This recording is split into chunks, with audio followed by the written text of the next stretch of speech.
कि ऐसा है कि बांग्लादेशी और बांग्लादेशी वोटर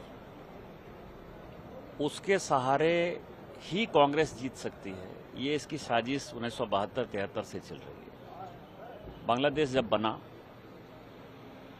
और उसके बाद 75 में जब शेख मुजीबुर रहमान की हत्या हुई, उसके बाद से आपको पता है कि बांग्लादेशी घुसपैठिए यहाँ आकर बस गए।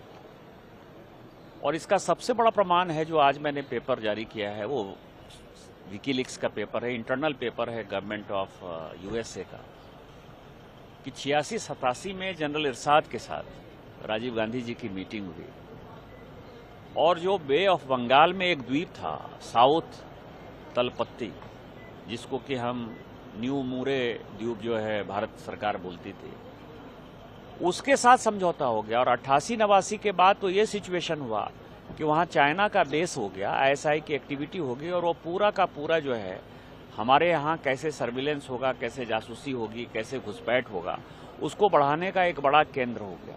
कोई अपना द्वीप दे देता है और मान लीजिए कि यदि बांग्लादेश ने जबरदस्ती उसको कब्जा कर रखा था 88-89 के बाद, तो भारत सरकार को उसके ऊपर आक्रमण करना चाहिए था। वो तो भला हो प्रकृति का कि 2010 में वो द्वीप जो है वो डूब गया, मतलब जो सुनामी आई उसमें वो द्वीप डूब गया, तो हम लोगों को थोड़ी राहत हुई।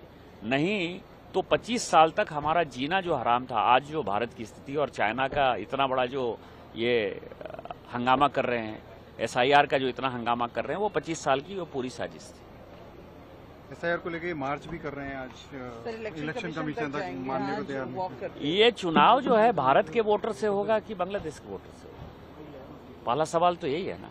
और यदि बांग्लादेश के वोटर से उनको जीतने की मंशा है तो वो मंशा जो है भारतीय जनता पार्टी पूरा नहीं होने दे।